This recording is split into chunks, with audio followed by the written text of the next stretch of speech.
Olá, meus amigos vicentinos. O decreto de emergência nacional foi encerrado segunda-feira aqui no Japão. E a partir disso, comecei a receber dezenas de mensagens de pessoas perguntando: Johnny, como é que o Japão conseguiu controlar tão bem a pandemia e como que vocês saíram tão rápido desse decreto de emergência? Então eu vou falar alguns assuntos aqui, abordar alguns assuntos que vão ser do seu interesse para que, de repente, possa clarear um pouco a sua mente e que sirva também de referência, talvez, aí para o Brasil ou até mesmo para a cidade de São Vicente. Vamos lá. O primeiro de tudo é que alguns hábitos já são culturais aqui no país, como usar máscara quando se está resfriado para não transmitir gripe para outras pessoas. Álcool em gel tem em todo lugar. Outra coisa importante, as pessoas não entram em casa de sapato. A rapaziada vai entender muito bem o que eu quero dizer. Ó, já entrou no banheiro masculino público? Já viu como é que fica o chão ali perto do mictório? Então imagina, você pisa ali e depois você vai para sua casa e entra nela com seus calçados todos cheios de bactérias, onde o seu filho muitas vezes vai estar engatinhando ali, seu neto, enfim, ou até mesmo você acaba por muitas vezes deitando no chão. Então, só o fato de você já estar colocando o seu calçado do lado de fora dessa casa já ajuda bastante. Lavar as mãos corretamente. Pois bem, isso tudo, talvez você até já saiba. Mas uma outra coisa muito importante é que o governo japonês, embora tenha oposição e governo, eles entendem que a saúde e o bem-estar do povo está acima de tudo.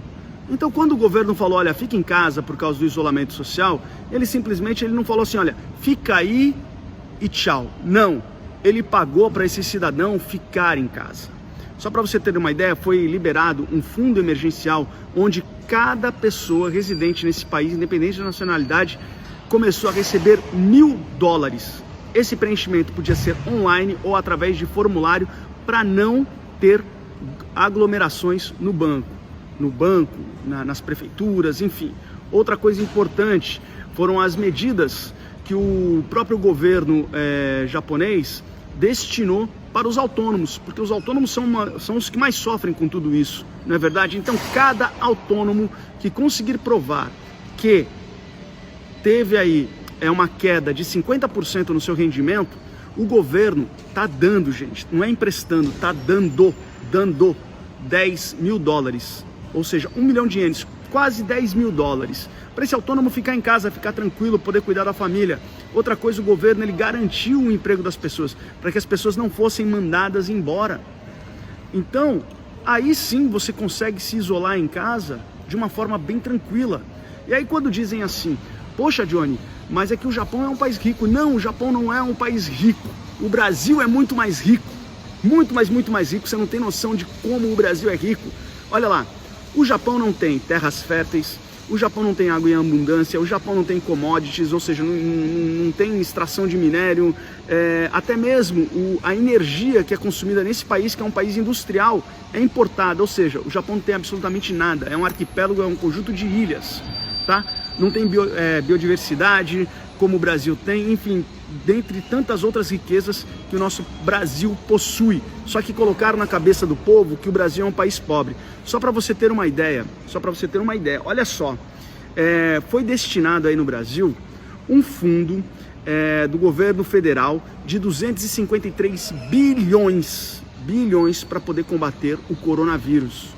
253 bilhões. Desses 53 bilhões, 58,6 bilhões já foram usados. Agora imagina, se você tivesse pego esse dinheiro, ao invés de ter que ficar fazendo aí nessa correria toda, nessa loucura toda, hospital de campanha, comprar respiradores subfaturados que custavam aí $5.000 e aí a gente viu que tinha gente querendo vender cada um a $50.000. Se você pegasse todo esse dinheiro e fizesse a mesma coisa que o Japão fez, que foi, olha só povo, você tá aí, precisa se isolar, começa a repartir esse dinheiro e fica em casa, numa boa, tá? Vamos garantir as empresas, o microempreendedor e também os autônomos e as famílias, principalmente as famílias.